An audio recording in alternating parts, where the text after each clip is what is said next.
first round of the year, everything was going according to plan. Locks it up.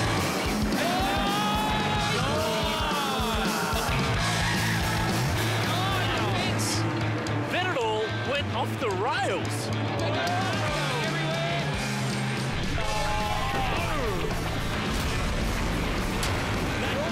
They're all going in one after another. And then there was a miracle. And David Cedars is limping home. What a great result. He's going to drive over on 3 wheels to win the round, pull the car over and get out and spray the champagne. Could this series get any crazier? Well, yeah, probably.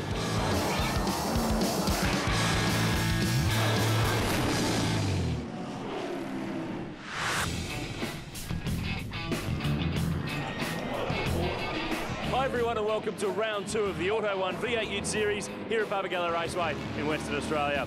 Jonah Living Racing's Jason Barbagallo is my co-driver today, and last time we saw the Utes Bugs, they were powerboating their way through the rain in Adelaide. I think the weather's going to be okay this weekend.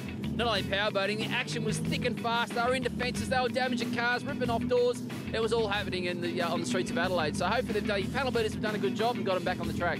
This track is a bit of a bull ring here at Barbagallo. It's a traditional Aussie racetrack, and with such a category like V8 Ute Racing, if there's one man to look for here, it's got to be a local in Grant Johnson. He's the reigning champion, and he knows his way around here. A home track advantage is very important here this weekend, particularly with the road surface. They only get 6 tyres this weekend, and they only last 1 lap, so obviously management of the tyres is going to be an important key to the success on the weekend. We're looking forward to a massive round 2 of the championship here in the West, but there's one man at the top of the championship points table that they're all chasing.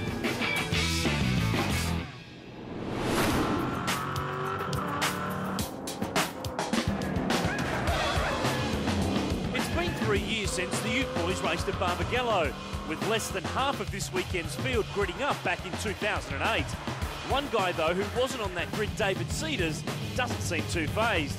After all, he's the championship leader after Adelaide, and he's so good right now, he won the first round on 3 wheels. And not only is he going to make it to the finish, he's going to be 7th place. And he's going to win the round.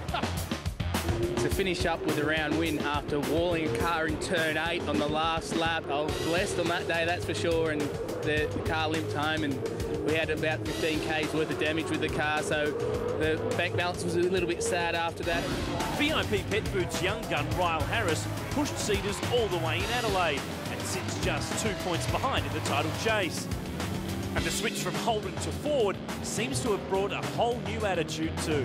As we get more pace out of the car and get an engine rebuilt, things like that, I will have that extra bit of pace to sort of throw my weight around a bit, but at the moment I'm sort of, unlike other years, just biding my time, being a lot more patient this year and keeping all the sponsors happy and keeping the whole team happy. I don't like the guys repairing cars, and I like drinking beers with them back at the hotels. But if either young Ford ace wants to win here in Perth, they're going to have to go through the reigning champ, Grant Johnson. He was brilliant on the flooded circuit in Adelaide to win the final race and has thousands of laps under his belt at Barbagallo. We ran the last time here in 2008, we were on pole, won the round, got the lap record. So done a lot of Ks around here, teach a lot of people how to go around here fast. So yeah, I'll be looking like a duck if I don't go fast. While Johnson is a Ute veteran with 30 race wins to his name, this weekend's Auto 1 wildcard is a complete newcomer when it comes to these cars. Marcus Marshall has raced everything from V8 supercars to champ cars, A1 GP, Carrera Cup and Formula Ford, but he knows that V8 Ute drivers like to rough up the new guy. Well, he did it with Cameron McConville and a few other V8 drivers that come in here, and the superstars turned up in V8 Utes, and he thinks he's going to beat us all. Probably that's what they're all thinking, but I'm not thinking that, guys. You know, I'm just doing my best. I'm going to have a lot of fun with it, and hopefully I get some respect out there. While Marshall can laugh, Kim Jane wasn't in Adelaide.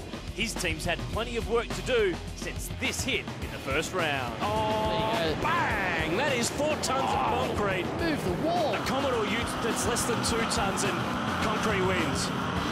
Oh, that's a big hit. Yeah, the first thought was ouch, and the second thought was, yeah, it was a really hard hit. The shoulder's taken probably the most of it, and it's still very, very tender, but you know, the car's back in one piece and it's ready to go, and we'll hopefully keep it straight this weekend. Let's take a look at the NZ Drivers' Championship after one round. Cedars leading the way, Jeremy Gray's in the top 5, and Ryan Hansford, the leading Rookie of the Year contender, rounds out the top 10. Very even spread in the points. The Umrall Pole Award, though, for this weekend goes to Cameron McConville, the Bundaberg Commodore from Walkinshaw Racing, on the money. But unfortunately, an engine problem sidelines him for the opening race. To race 1 highlights now, and on the first lap, the Ute boys kept things relatively clean. So Chris Pither all alone on the front row of the grid. He'll have an easy run down to turn number 1. King Jane is almost on the grass. He's already lost the mirror. Well, hasn't kept his promise. He's scratched the car already, but it's definitely Chris Pither that's got away. Rolls through that first corner safely. As you can see, Cedars has dropped back a little bit. He had a bit of a slow start there, and it's cost him. He's down in 5th place now. So Pither leads. Great start from the Kiwi. It took just a few laps before the action really started to happen. On board the Truckline Falcon with Ryan Hansford having a look here. This is tight. Alan Letcher back in the series for the first time in 2 years and gets unloaded. Well, last time he ran at Bathurst, he rolled, so that's not too bad. This is a much better outcome than that one. New lot in car with Andrew Fisher looking at local Nathan Callahan. He's locked the rear brakes there. He's gone. He's off to Adelaide. History. He's still bush bashing. He's going through the sand. He might make that out of there, actually. If you go, yeah, there you go. He's made it the other side of the sand pit. He's found a way to get out. Local knowledge helps, doesn't it? Run down the hill, turn 7. Always a big passing opportunity. Ryle Harris loses a spot. Marcus Marshall locks it up. Ryan Hansford does as well. The Auto 140. Now, Hansford, can he make it out? No, he's bogged. So Marshall made his way out of there, but Hansford stuck. Peter Burnett here, all getting a help too. Charlie Kovacs started at the rear of grid for being underweight in qualifying, now removes the forward. Chris Pither managed to stay out of trouble by leading the race from start to finish. The Ice Break Coffee Commodore comes to the line. Pither takes race 1. Comfortable drive. Johnson 2nd. Rick Gillis 3rd. Great drive from the local. Good fight back too for Jack Elsgood. He got his way to the top 10, but Pither has wrapped up one crown. He's looking for another. I wrapped up the New Zealand Championship at Hamilton a couple of weeks ago. We won that, so this is the next one on the list. I haven't done the full championship in the Utes here in Australia before, and this will be the first season I do it. So that's the aim for me, and it's looking pretty good at the moment.